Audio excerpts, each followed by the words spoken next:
बालाघाट के पूर्व सांसद व 3 बार के विधायक रह चुके कंकर मुजारे को बालाघाट की माननीय द्वितीय सत्र न्यायालय ने 1 साल की सजा व 500 रुपए के अर्थदंड में दंडित किया है। इस फैसले से मुजारे असंतुष्ट है और पूरे न्यायालयीन फैसले को साजिश करार देते हुए जांच की मांग की व उच्च न्यायालय की शरण लिए जाने की बात कही। जानकारी के अनुसार पूरा प्रकरण लोकसभा चुनाव 2009 की 18 अप्रैल से जुड़ा हुआ है, जिसमें रात के लगभग 10 बजे कंकर मुजारे अपने साथियों के साथ तिरोड़ी से प्रचार के पश्चात वापस लौट रहे थे, जिसकी चुनावी सभा व भ्रमण की सतत निगरानी हेतु नियुक्त नायब तहसीलदार अपने गनमैन, वाहन चालक व वीडियोग्राफर के साथ पीछा करते हुए आ रहे थे। आरोपी की कटंगी पहुंचने पर श्री मुजारे ने तत्कालीन नायब तहसीलदार भूपेंद्र सिंह परस्ते से पीछा नहीं करने और मना करने पर उन्होंने तत्कालीन कलेक्टर को लेकर अभद्र व अश्लील टिप्पणी की और वाहन जला देने की धमकी भी दे डाली। पुलिस में रिपोर्ट दर्ज करने की चुनौती दी, जिसकी रिपोर्ट उसी तारीख में ना करते हुए दूसरे दिन गनमैन की ओर से कटंगी थाने में की गई थी, जिस पर मुजारे के खिलाफ धारा 294, 353 और 506 भाग 2 में मामला पंजीकृत कर गिरफ्तारी की कार्रवाई की व अभियोग पत्र बालाघाट की द्वितीय सत्र न्यायालय में पेश किया गया। इस प्रकरण में 15 अक्टूबर को आए फैसले में मुजारे को धारा 294 में बरी कर दिया गया, लेकिन धारा 353 में 1 वर्ष व 500 रुपए के अर्थदंड से तथा धारा 506 भाग 2 में 6 माह की कारावास से दंडित किया गया है। इस दंडादेश में माननीय न्यायालय की ओर से कहा गया कि अभियोजन की ओर से प्रस्तुत साक्ष्य में यह स्पष्ट है कि अभियुक्त के द्वारा चुनाव प्रचार की अवधि के दौरान फरियादी के शासकीय कर्तव्य करने के दौरान उससे भय प्राप्त करने के आशय से आपराधिक बल व आपराधिक अभित्रास कारित किया गया है। वर्तमान परिवेश में राजनीतिक पद पर पदस्थ व्यक्तियों के द्वारा शासकीय अधिकारियों और कर्मचारियों से उचित व्यवहार नहीं किया गया है। इस कारण अभियुक्त को उचित एवं शिक्षाप्रद दंड से दंडित किया जाना उचित प्रतीत होता है। मुजारे का कहना है कि इस मामले में माननीय न्यायालय के फैसले से वह आहत है। जब एक जनप्रतिनिधि की तरफ से उचित एवं शिक्षाप्रद दंड के नाम से दंडित किया जा सकता है तो इससे जनता का विश्वास टूटेगा, जबकि आपराधिक बल प्रयोग का आक्षेप गलत है। इस बाबत न्यायालय में कोई रिकॉर्ड व गवाह पेश नहीं किया गया। जिस सीडी की बात कही जा रही है वह सीडी भी न्यायालय में पेश नहीं हुई है। जब किसी तरह का कोई साक्ष्य पेश नहीं हुआ है तो सजा किस बात की दी जा रही है, यही उन्हें हैरान करने वाला फैसला लगा। ऐसे में लगता है कि माननीय न्यायालय को गुमराह कर राजनीतिक साजिश के तहत जेल भेजने की कार्रवाई की गई है।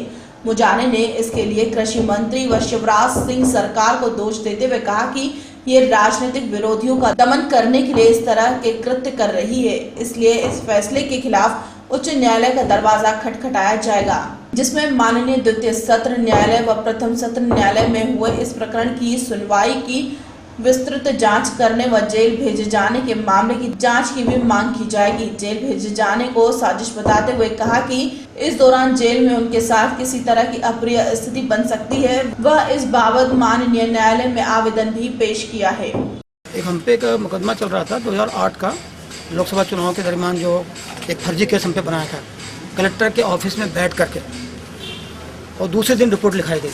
ये भी घटना जो बता रहे हैं वो घटना थाने से सिर्फ 2 किलोमीटर दूर पे है, और वो अगर घटना हुई होती तो तुरंत ही वहाँ रिपोर्ट दर्ज कराई जा सकती थी, मगर एक दिन बाद पूरी प्लानिंग करके, और ये एकदम स्पष्ट है।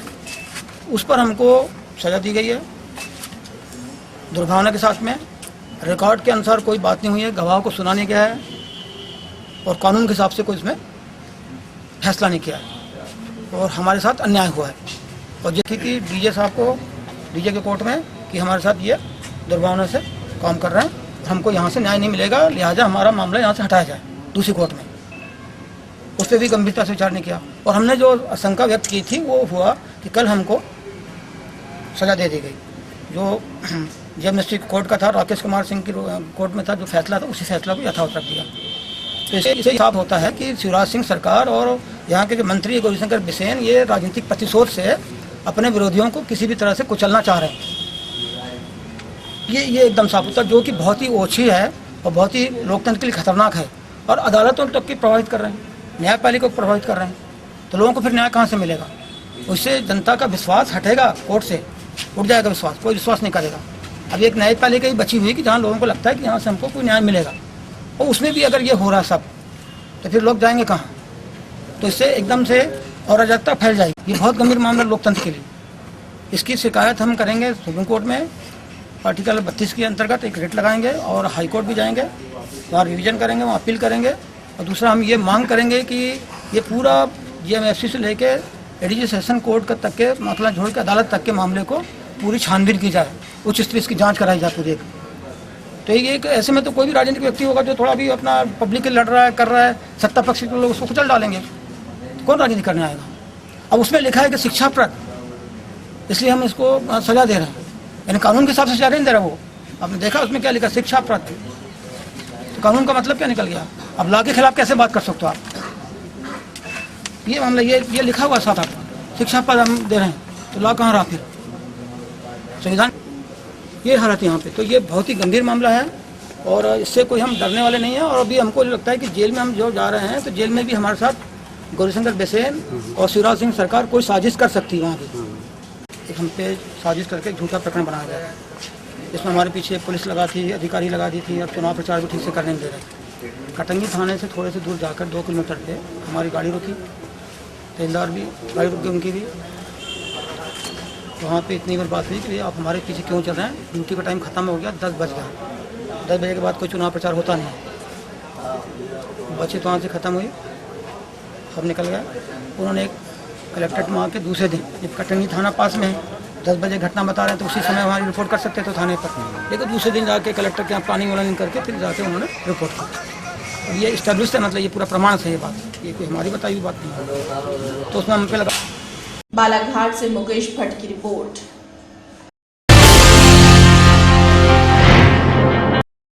दिल्ली के अस्पतालों में डॉक्टर भी सेफ नहीं है। कई बार इन डॉक्टरों के साथ मारपीट की।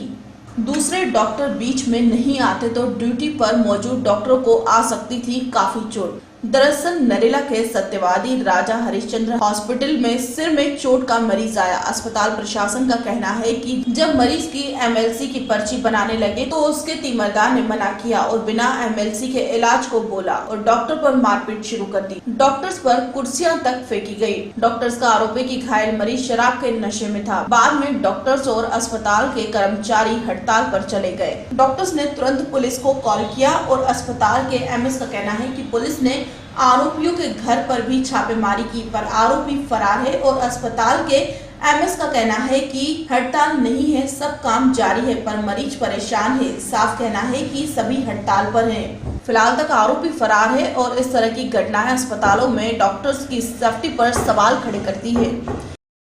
उसके साथ एक अटेंडेंट था और पेशेंट को ट्रीटमेंट दिया जा रहा था, लेकिन जो उसके साथ अटेंडेंट था उसने काफ़ी बदतमीजी से बात की और डॉक्टर को थ्रेट भी किया, यहाँ तक कि उसको कुर्सी उठाकर मारने की कोशिश भी की। उसके बाद पेशेंट ने MLC भी बनाने से रिफ्यूज़ कर दिया और जब हमने पुलिस को कॉल किया तो वो अपने मरीज़ को लेके भागे। उसके लिए जो पुलिस कंप्लेंट हमने पुलिस वालों को दे दी है नरेला पुलिस स्टेशन में, और वहाँ से उन लोगों ने अपना कार्य शुरू कर दिया है और पुलिस की एक टीम उसके घर गई है, लेकिन वो वहाँ मिला नहीं है। और पुलिस वालों ने मुझे एश्योरेंस दी है कि हम एक्टिव लुक पे लगे हुए हैं और जो भी डेवलपमेंट होगी आपको ब्रीफ करेंगे। नहीं, अस्पताल में पहले भी स्ट्राइक नहीं थी, उनको ये थोड़ा देर के लिए काम ज़रूर सस्पेंडेड था, लेकिन अब वो काम कर रहे हैं और मरीज देख रहे हैं। स्ट्राइक को कोई स्ट्राइक नहीं है। दिल्ली से यामिन शाह की रिपोर्ट। आम आदमी पार्टी ने ईस्ट दिल्ली म्युनिसिपल कॉर्पोरेशन के मेयर आवास पर जोरदार प्रदर्शन किया। पार्टी कार्यकर्ताओं ने यह प्रदर्शन दिल्ली संयोजक दिलीप पांडे के नेतृत्व में किया। प्रदर्शन में दिल्ली सरकार में मंत्री और बाबरपुर से विधायक गोपाल राय भी शामिल हुए। आम आदमी पार्टी का मानना है कि भारतीय जनता पार्टी के नेताओं ने MCD को कार्यात्मक और आर्थिक तौर पर पंगु बना दिया है, जो सिर्फ राजनीति के लिए दिल्ली के लोगों को कूड़े में रहने को मजबूर कर रहे हैं। दिल्ली में साफ सफाई को लेकर MCD ने अपनी जिम्मेदारी नहीं निभाई और बीजेपी ने नगर निगम को कूड़ाघर बना दिया है। जिसका नतीजा यह रहा कि दिल्ली में मलेरिया, डेंगू और चिकनगुनिया जैसी बीमारियां फैल गई और दिल्ली के लोगों को परेशान होना पड़ रहा है। दूसरी तरफ बीजेपी ने नगर निगम को भ्रष्टाचार का अड्डा भी बना रखा है, जहां जनता की जेब को लूटकर भारतीय जनता पार्टी के पार्षद अरबों रुपयों की संपत्ति के मालिक बन बैठे हैं। मेयर के खिलाफ हुए इस प्रदर्शन के हजारों की संख्या में आम आदमी पार्टी के कार्यकर्ता शामिल हुए, जिसके साथ पार्टी के विधायक राजेंद्र गौतम, संजीव झा, सरिता सिंह और स्थानीय लोग भी रहे। आम जनता भी नगर निगम में भारतीय जनता पार्टी की कारगुजारियों से परेशान है। प्रदर्शन का नेतृत्व करते हुए दिल्ली संयोजक दिलीप पांडे ने कहा कि आज की तारीख में दिल्ली की जनता यह समझ चुकी है कि भारतीय जनता पार्टी के शासनकाल में दिल्ली नगर निगम आर्थिक तौर पर तो दिवालिया हो ही चुका है, बल्कि अब तो कार्यात्मक तौर पर विफल हो चुका है। दिल्ली में साफ सफाई की जिम्मेदारी बीजेपी शासित एमसीडी की संवैधानिक जिम्मेदारी है, जो वो नहीं कर रहे हैं। नगर निगम एक्ट 1957 में यह साफ साफ लिखा है कि राजधानी में साफ सफाई का जिम्मा नगर निगम का संवैधानिक दायित्व है और उसकी जवाबदेही भी। बावजूद इसके नगर निगम में सत्ताधारी भारतीय जनता पार्टी अपनी गंदी राजनीति के लिए दिल्ली के लोगों को कूड़े करकट के बीच रहने को मजबूर कर रही है। यह बड़े शर्म की बात है कि आज देश की राजधानी दिल्ली में जगह जगह कूड़े के ढेर लगे हुए हैं, जिसकी वजह से चिकनगुनिया और डेंगू जैसी भयानक बीमारियां पनप रही हैं। दूसरी तरफ कूड़ा उठाने के नाम पर करोड़ों का भ्रष्टाचार भारतीय जनता पार्टी के नेताओं द्वारा कर दिया जाता है और दिल्ली की सड़कों से कूड़ा उठाया तक नहीं जाता। इस भ्रष्टाचार के बारे में जब नॉर्थ एमसीडी के पूर्व मेयर रविंद्र गुप्ता ने सवाल किया तो वो इसे नकारते नहीं हैं, बल्कि इसकी जिम्मेदारी दिल्ली बीजेपी अध्यक्ष सतीश उपाध्याय पर डाल देते हैं। यह बड़ा शर्मनाक है कि दिल्ली नगर निगम को भारतीय जनता पार्टी के नेताओं ने पैसा कमाने का एक अड्डा बना कर रखा है, जहां जनता की गाड़ी कमाई को बीजेपी नेता लूट रहे हैं। बजाय ईमानदारी से जनता की सेवा करने के बीजेपी और कांग्रेस, जो अपने आप को शासन करने में एक्सपर्ट बताते हैं, उन्होंने मिलकर नगर निगम की यह बदतर हालत कर दी है। प्रदर्शन में शामिल आम आदमी पार्टी के दिल्ली प्रदेश के संयुक्त सचिव पवन वर्मा ने कहा कि भारतीय जनता पार्टी के नेताओं ने दिल्ली को न केवल कूड़ा घर में तब्दील कर दिया है, बल्कि बीजेपी के पार्षद भ्रष्टाचार का आखंड डूबे हुए हैं। प्रदर्शन का ये मोटिव है कि एमसीडी ने अब तक जो कि कितनी लोगों की चिकनगुनिया से और डेंगू से मौत हो चुकी है, उनके कान पे जूं तक नहीं रहेंगी। कोई दवाई नहीं, कोई फॉगिंग नहीं, कोई कुछ नहीं है। जो कि एमसीडी का जो काम है वो ये बीमारियां शुरू होने से पहले अगस्त से लेकर और अक्टूबर तक फॉगिंग और ये सब कर देना चाहिए। उन्होंने अभी तक अक्टूबर लास्ट आने वाला है, लेकिन अभी तक उन्होंने कुछ भी कार्यवाही नहीं की है और इतने लोगों की मौत हो चुकी है। हम इस प्रदर्शन से, इस धरने से उनको जगाने के लिए कि एमसीडी अब तो जागो और अब क्या चाहिए, कितनी मौतें और चाहिए तुमको। दिल्ली से यामिन शाह की रिपोर्ट। रेलवे विभाग एक बार फिर सुर्खियों में आ गया है। जी हां, हम बात कर रहे हैं मऊ जिले के रेलवे जंक्शन का, जहां पर रेलवे की तरफ से मालगाड़ी की बोगी में गेहूं से भरा माल जा रहा था। लेकिन ये गाड़ी जैसे ही मऊ जंक्शन पर पहुंची तो वहां पर काम कर रहे मजदूरों ने देखा कि मालगाड़ी की बोगी में पहले से ही शील टूटी हुई है। तो यह घबरा गए और तुरंत डिपो इंचार्ज को बताया, तो उन्होंने वहां पर पहुंचकर इसकी शिकायत माल बाबू से की। तो उन्होंने सुनने की बजाय वहां से चलते बने। फिर इसके बाद आरपीएफ के इंचार्ज को लिखित सूचना दी। इसके बाद आरपीएफ रेलवे पुलिस जांच की बात कह रही है। मजदूर ने बताया कि उसने बोगी खोली तो देखा कि इसमें से माल कम है, तो हमने इसकी सूचना अपने साहब से की है। डिपो इंचार्ज ने इस मामले में बताया कि गुरदासपुर से गेहूं की रेक चली थी और कल शाम को 8 बजे आई है और हम लोगों ने सुबह देखा कि सीलिंग पैक टूटा हुआ है। जब हमने माल बाबू को बुलाया तो वह आनाकानी कर रहे हैं और इसके बाद रेलवे आरपीएफ को लिखित सूचना दी है। अब आरपीएफ पुलिस के आने के बाद ही सब बोगियां खुलेंगी। कि गुरदासपुर से गेहूं की रेक चली थी, 3-4 तारीख की लोडिंग है ये, ठीक है। वैसे तो नियमतः इसको आ जाना चाहिए था, दिखा रहा था नेट पे कि 7-8 तारीख तक आ जाना चाहिए। मुरादाबाद में 5-6 दिन तिलहर स्टेशन पे स्टेबल मोड में खड़ी थी। चलिए ठीक है, उसके बाद आई है। कल शाम को 8-9 बजे करीब लगी है। हम लोग सुबह आए, इसका देखे तो ये सील इंटैक्ट में ये प्रॉब्लम थी। बाहर से ही दिख रहा है कि पूरा खाली बैगन है। अब तो ये बैगन खुलने के बाद ही पता चलेगा। माल बाबू को बुलाए, वो आनाकानी कर रहे हैं। फिर हम लोगों ने कंप्लेन लिखा रेलवे आरपीएफ को, आरपीएफ में रिसीव करके लेटर, फिर अब ये उनको कहा गया है। अब देखिए, अब आती है, अब आरपीएफ के सामने ही सब बैगन खुलेंगे और जो भी कमी बेसी होगी आरपीएफ सर्टिफिकेट देगी, क्या है क्या नहीं है वही सामने आ जाएगा पूरा। बैगन लिख गल इसके बाद बैगन खोलली, ओकर बाद माल देखने तो कम है, तब हम गोलू के साहब के बोलौली हैं अब क्या करने आए थे यहाँ पे? काम करे, पलदारी लेबर हैं? हाँ। उत्तर प्रदेश मऊ से आसिफ रिजवी की रिपोर्ट। फेफना विधानसभा क्षेत्र के चिंतवाड़ा गांव के यमुना राम मेमोरियल कॉलेज के प्रांगण में समाजवादी पार्टी के कार्यकर्ता सम्मेलन में शिरकत करने आए समाजवादी पार्टी के प्रदेश अध्यक्ष शिवपाल सिंह यादव ने मंच से काफी कुछ कहा। आपने तो अभी तक तिरंगा झंडा फहराते हुए देखा होगा, लेकिन समाजवादी पार्टी ने अपने द्वारा बनाया गया समाजवादी राष्ट्रगान भी गाया और इसके साथ साथ समाजवादी झंडा भी फहराया। अपना झंडा और अपना राष्ट्रगान गाते समय मंच पर 10 मिनट तक का मौन रहे समाजवादी नेता। आइए सुनते हैं शिवपाल ने क्या क्या कहा अपने भाषण में। हमारा कहीं पर भी कार्यकर्ता, अगर हमारा कहीं पर भी नेता अगर किसी सही काम के लिए जाता है तो उन अधिकारियों को रोकना नहीं चाहिए। लेकिन क्या आदतें पड़ी हैं उन अधिकारियों की? IAS अधिकारी, IPS अधिकारी, क्या आदतें, क्यों ये आदतें खराब हुई हैं?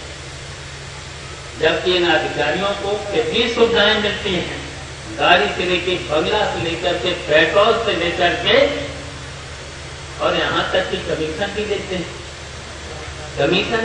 उसके बाद जो उन्हें काम करना चाहिए रोड आसमाने का काम करते हैं। रोड आसमाने IAS अधिकारी और IPS अधिकारी हम मानते हैं कि उनमें विद्वता होती है, तभी तो IAS ज्ञान होता है, लेकिन वो बुद्धि कहाँ लगाते हैं, कैसे काम न हो, और जबकि बुद्धि उनको लगाना चाहिए कि काम कैसे हो, किसान का काम कैसे हो, गरीब का काम कैसे हो, उससे लगाना चाहिए। लेकिन आजकल अधिकारी काम रुकावट डालते, तो इनको भी बना लेते जाता है कितने सैकड़ों हाथी, और जिनकी कीमत क्या थी, सीमेंट के हाथियों की कीमत क्या थी? 1-1 करोड़, 1-1 करोड़।